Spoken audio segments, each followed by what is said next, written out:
Hey everyone, my name is Matt. Welcome to my backyard. Today we're going to be extending the cut length on my saw.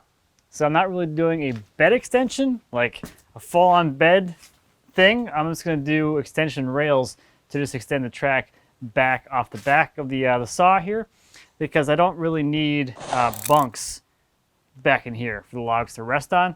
So if you think about how the saw head enters the log, the first two bunks on here aren't actually used like to contact logs ever. I like have them here because it helps for offloading. It's all nice and even, but in reality you don't need bunks all the way back here because the saw blade is never past these ones here. So I'm just gonna do some rails coming out the back here. I have some longer logs that I want to cut, and now that I have some more space, I want to extend this thing. So I started out with the cherry log from Iowa. That one's 13 feet long, so I need a little more extension for that. This 16-foot bed with this saw in here will cut 12 and a half feet, something like that. It kind of gets a little hard when you get up to the exact length capacity. So I figured I would start, let's put like maybe a 18-inch little stub thing off the back here, and then the back wheels just kind of come off and go on. Then I started kind of getting bigger and bigger until I went to the steel yard, and the lengths that they had in their already cut sections, they were 10 feet. So we're going to make a 5-foot rail extension. The only kind of weird thing with this is because, with the stubs, I'm like, that's fine. That's going to be plenty, stable. As to get 5 feet out of here, I don't know if they're going to be like floppy. I don't think they will be, but that's the only thing in the back of my mind right now as far as the possible complexity to this. So I may end up putting something between them just to kind of tie them together, keep them from bowing in or spreading apart or something like that. So with the 5-foot extensions on here, that'll take me to about 17 feet of total potential cut length. And for those wondering when the saw gets its actual final place on the property, I'm probably just going to replace the entire bed with something that's like 40 feet long, so I can cut timbers and things, and this will just be like a spare bed for something. But anyway, I want to make some rails that basically slide into here, so like a tenon, Morrison tenon kind of thing for you woodworkers, and then it can get pinned in here, and it'll have a foot off the back to support the weight of the saw head as it comes onto that extension thing. So I went to buy some steel, and steel's expensive. Like a lot more than it used to be. So here are my bits and pieces. I've got some 2x6 tube, same stuff that the bed's made out of, same stuff my trailer's made out of, and I got the angle. That one is 2x2. It's 3/8 of an inch thick. Same stuff is on there already. And then I have this piece of tube here, which we're going to fit into here, and that's going to be our little bridge piece. So that'll be welded inside of here, and it'll have some pinholes that we'll put onto the bed. So when it's in there, we can just pin it in place, and it won't go anywhere. So anyway, these three pieces, that is 10 foot, 10 foot, and 4 foot, $460. Ah, boy. So the first thing I'm going to do just to kind of get rolling on this is to fit this into this tube. So it's a little bit thick to kind of go in there with any kind of clearance. And then of course we have the weld seam in here, so I need to cut a channel through there for that to fit. Now that would be a very easy task if some dummy didn't decide that he wanted to take apart my Bridgeport, because then to make it fit, I could just do a skim pass to mill it to size so it slides into the tube, and then I could literally just cut a groove in it so that it would, get out of the way of the weld seam. But yeah, that's not going to happen. So we're going to go old school, hack job style. We're going to get the angle grinder out, and we'll start grinding the tube down to thickness to remove whatever amount of material we need to have gone there for it to slide inside the other tubes. And then we'll grab a cutoff wheel and make a channel that will allow that weld seam in there to go somewhere. So it's grinder time. So I don't know if I was tired or it was dark when I checked this fit originally, but it fits in there already. Oh man. All right, so we're off to a good start. All I gotta do is worry about getting rid of some material for that weld seam. That's great. Why don't we just cut some stuff? So we'll go ahead and we'll chop this thing in half. That's twice as long as I need for each side. and we'll cut our 2 pieces into 5-foot lengths as well we're going. So I'm gonna get my bandsaw ready to start cutting.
Okay, those floating tenon things are fitting inside of the rails, the existing rails and the new rail. So now I'm gonna switch to drill some holes.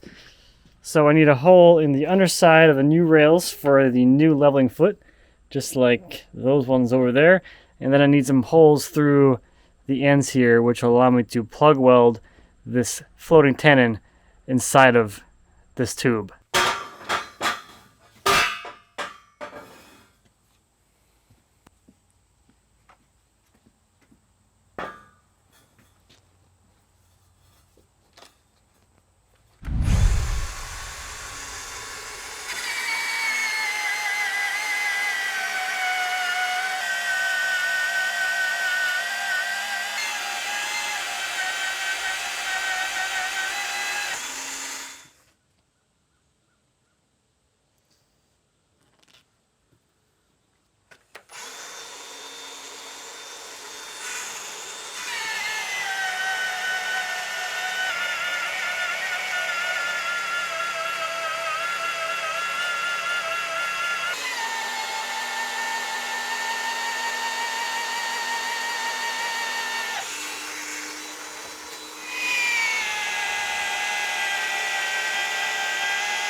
All right, there's the plug weld holes and then the adjustable foot hole for that bolt.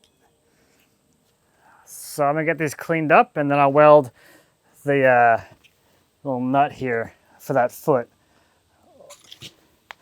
over that hole. It's just like that one.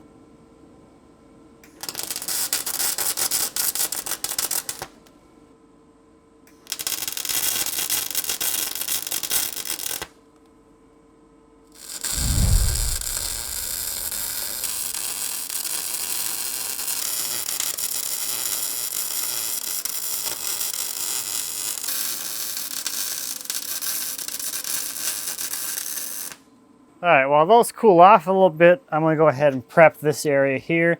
So I'm gonna get this runner out of the way, get the stop out of here, and that'll give me access to the end of the track piece here.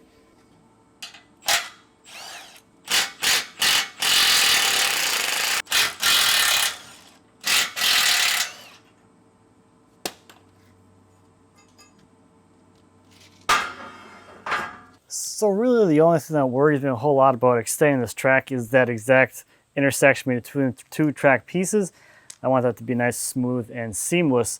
So what I'm going to do is actually cut the original piece of track back a little bit so that the new track actually sits on top of the main rail of the saw and kind of bridges, you bridge that the cuts. So it's more like a lap joint kind of thing. We should end up with nice even transition coming off of this rail onto the new one. And one other small thing I want to do is to make sure that these end up nice and even on top without like a gap in the top area where the wheel's going to be riding. I'm going to cut the track on a back angle a little bit, get the material out of the way so the two track pieces are only touching right at the very top. And I do have one bolt here already, so I'm going to try and miss that. So that's a square line.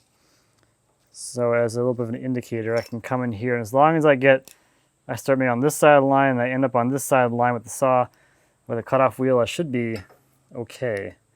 Square across the top is also kind of important. So this will give me something to do while those feet are still cooling, because I don't want to touch them by accident, because I know I will.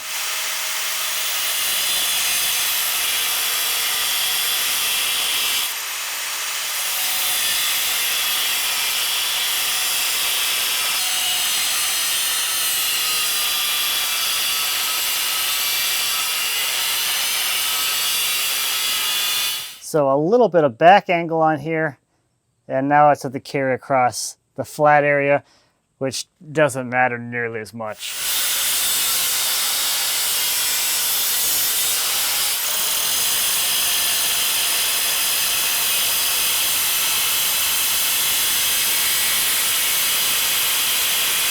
I need a little more reach. I can't quite get to the last little bit in here. The guard's getting in the way and the wheel's getting kind of small now, so I'm going to take the guard off for this last little bit of the cut, if I can. There we go. And then put a full-size wheel on. That should get me that last little bit that I need.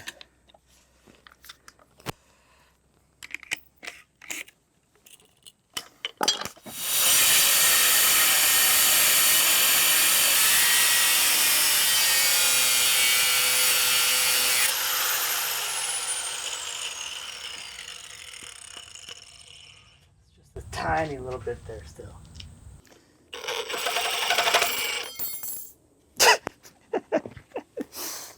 I guess it helps you put the blade in.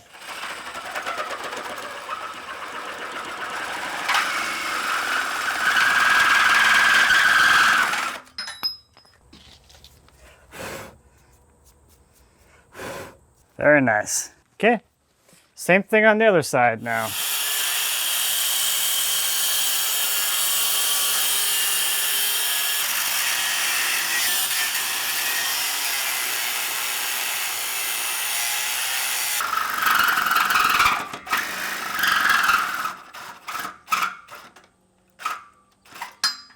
All right, I think all the prep work is done. Let's try and get these. This is good. Let's try and get these in place now.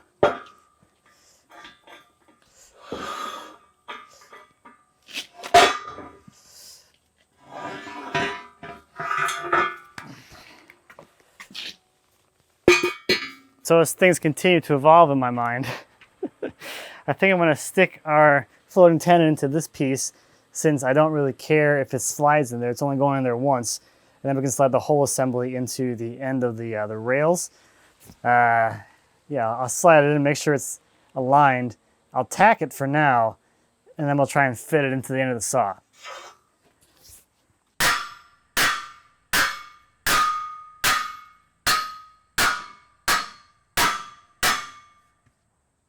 Drilling through here did produce some burrs. I was able to clean them up with the deburrer a little bit, but there's still some junk on the exit side of each hole. So, yeah, sliding this in here isn't totally practical anymore.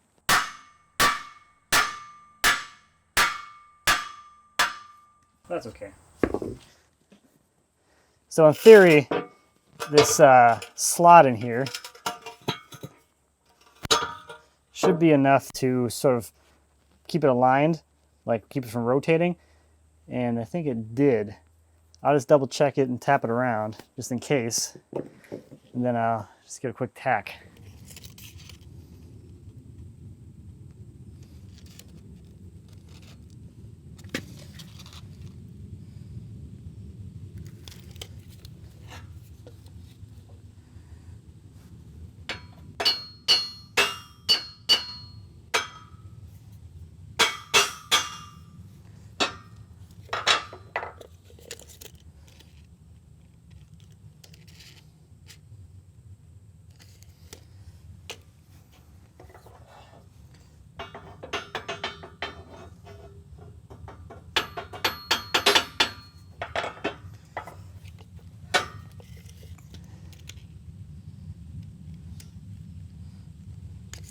Okay.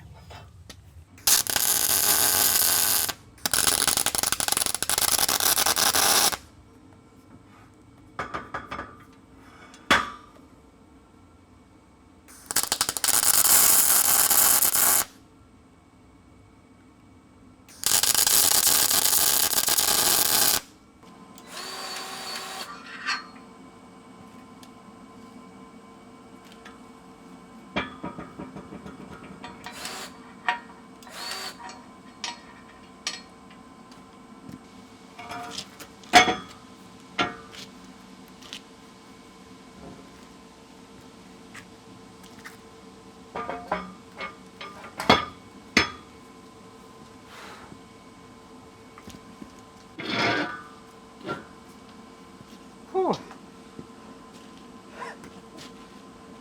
That's heavy.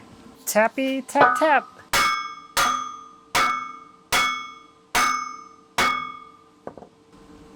Let's see if we can get these aligned here.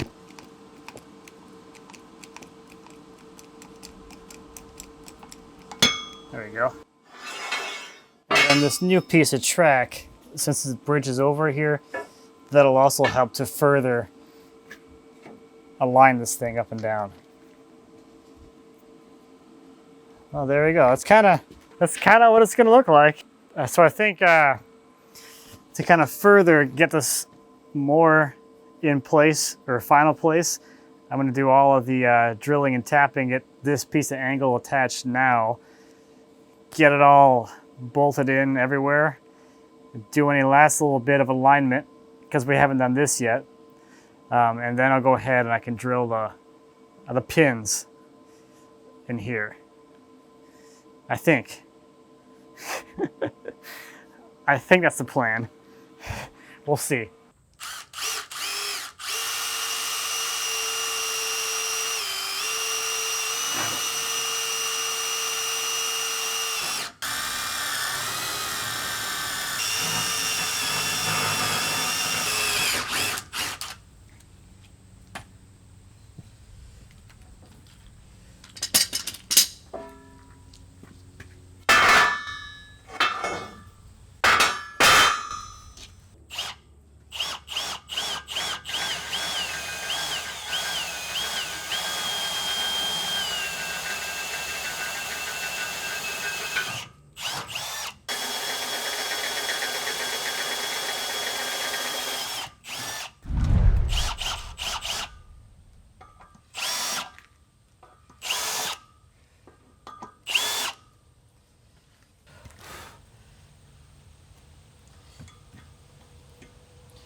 So that is looking pretty good for now. There's not really a whole lot left to do on here except the last little bit of alignment and then getting it pinned in.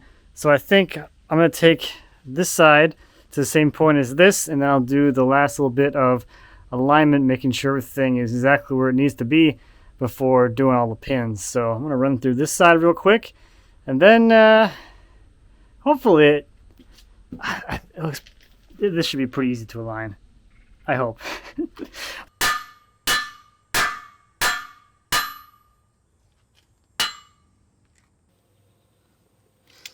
Well, that is surprisingly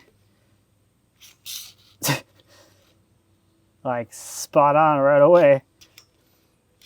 Weird. All right.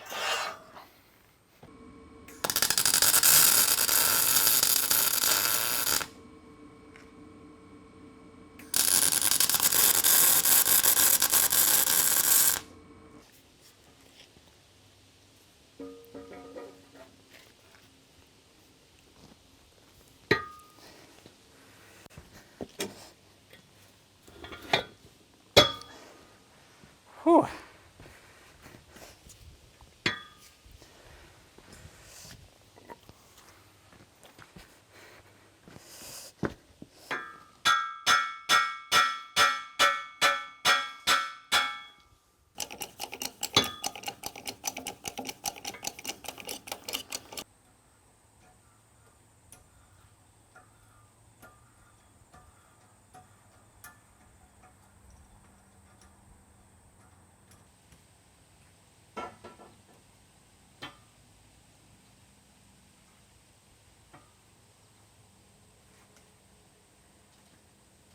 So that is in there and pretty much ready to go. I am having one little issue though, and that is that the angle that I had originally when I built the saw is a little bit taller than this angle that I most recently bought. It's about a 1/16 of an inch difference. So if I leave it kind of aligned right now, there'll be a little step here which will catch the track and it'll put a little bump in the wood as you're sawing it. So I do want these to be, you know, perfectly flush along the top. So I have a couple of options.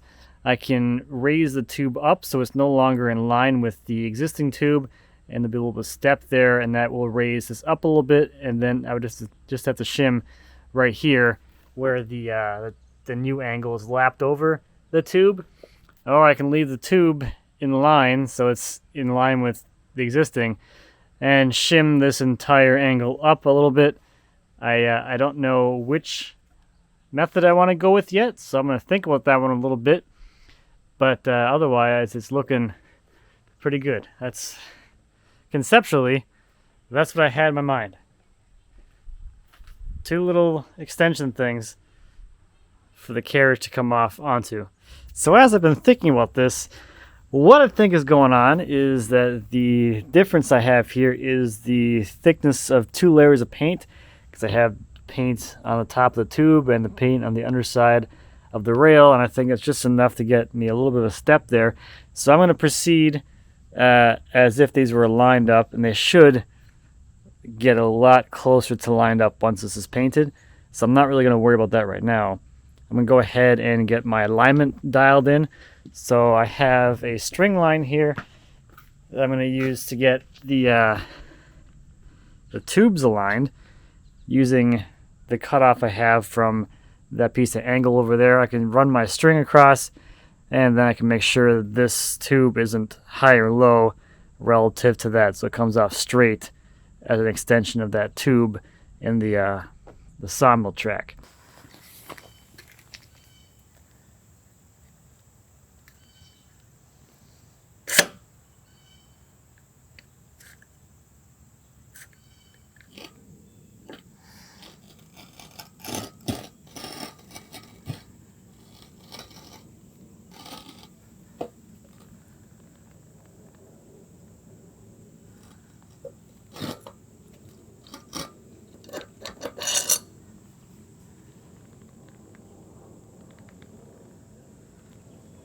That's kind of scary how good that is, just from eyeballing it yesterday.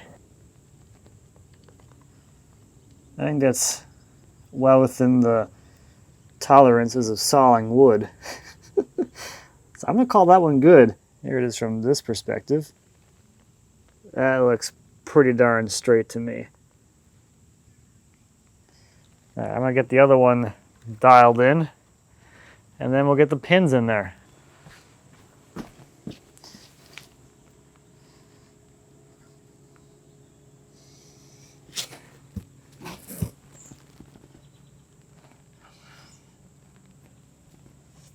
This one's not bad either.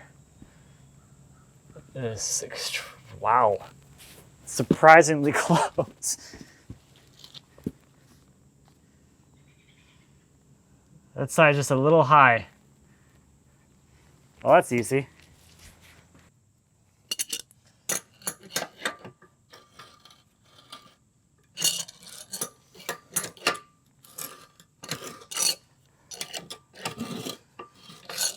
Kind of helps if you turn it the right way.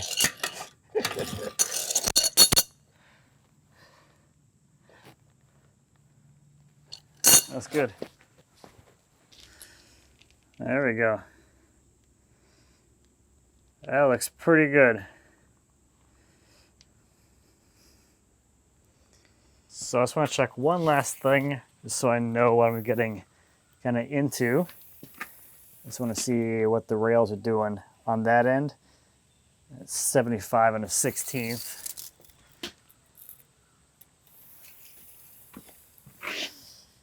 .75 and about a quarter, so I got 3/16 wider down here, which my track pieces, the holes in here are oversized, so I can scoot that in if I need to, but that might have been enough right there.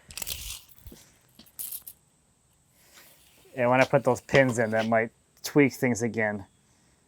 Yeah, so now I'm 1/8 off, so 1/8 I can move my rails in their mounting holes.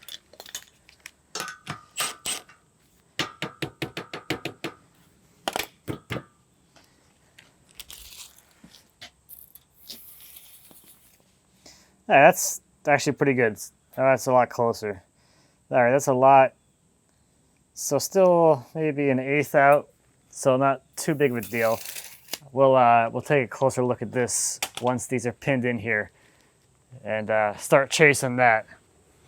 It shouldn't be too big of a deal though, because the rollers on my saw have a little bit of play side to side, so they will adjust for any slight misalignment in that track.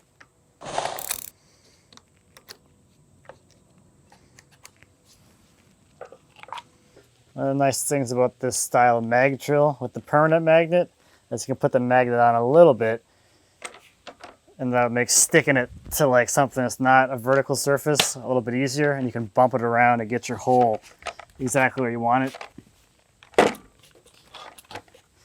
So now it's holding its own weight, but I can still shift it around and get it lined up.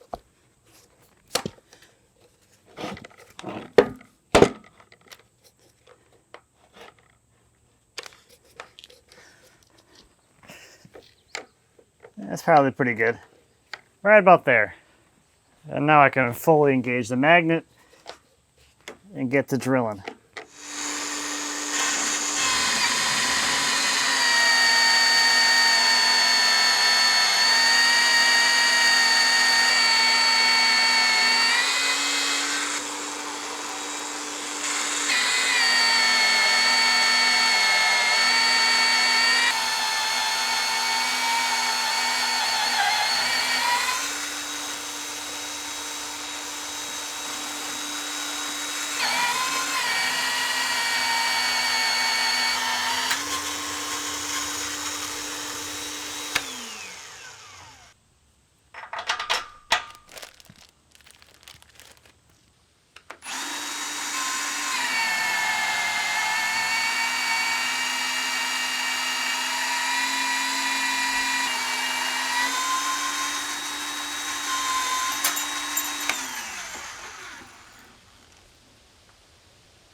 So I think so that's about it for the big drilling.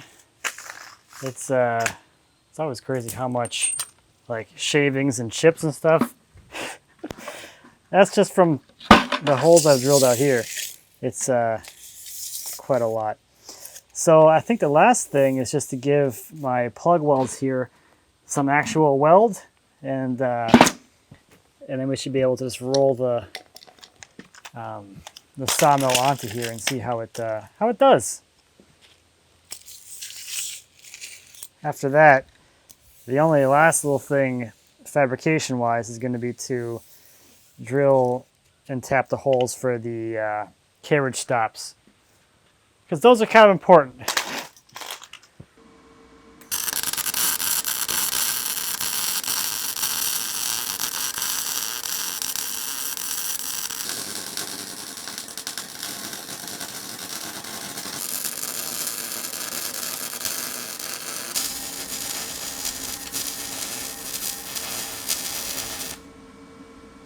There, that should be good for now, and then when I take these things off to paint them, I'll make them a little more pretty and completely filled up. Ugh. So I was doing that thing where I think again, and I had the thought that my rollers are V-rollers, so they technically don't touch the top of the rails, they're just pressing on the sides. So I don't know if the misalignment on the top of the rail is going to make any difference whatsoever. So we're going to send it on over here, and we'll see how it does over that little hop there. Once it gets off that main track, we'll kind of go from there. My rails are still a little too wide down here, and some guy who attached these rails on here didn't do that great of a job lining it up. So what is actually happening is I've got the rails kind of doing one of these things where the outsides flare out, and my through holes aren't big enough to give me the adjustment I need. So if I need to, I can always make those through holes a little bit bigger. I can slide that rail over a little further. All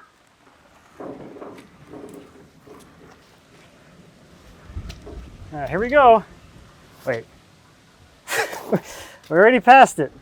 Okay, so I guess that answers the question completely. It makes zero difference to the rollers that there is a slight step in there because it's riding on the outsides. Well, that's great. Well, good. I'm a lot happier about this now. So the only thing left now is just let's get the stops on there. This is weird. This reminds me of back in the day when we painted the track and we kicked the whole carriage off the back onto that janky temp track. Okay, I'm gonna get these stops bolted on. That's really about it.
So it rolls pretty smoothly. The only thing I'm noticing is that when I come back onto here, it does catch a little bit on here. So I think when this is painted, I can kind of address this a little better, make sure that things are nice and smooth. Although I don't really know how much that's really going to translate into like cut performance, if you're going to notice some kind of jump in the cut as you're going. But I think I'm going to find out, or I'm going to at least try it and find out.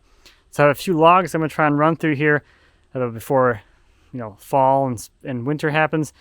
And once I get those few logs I have that are really long cut, then I'll take these off, paint them, and then they can go into storage for next time. So this is the first candidate that is going to be going onto the saw. Silver maple with a treehouse step in it. And this is what we're going to cut next time to test out this track extension thingamabobber. Some more longer, bigger adventures coming soon for the sawmill, which is pretty exciting. It's nice to have a little more space now. I don't know why it's going that way. There we go.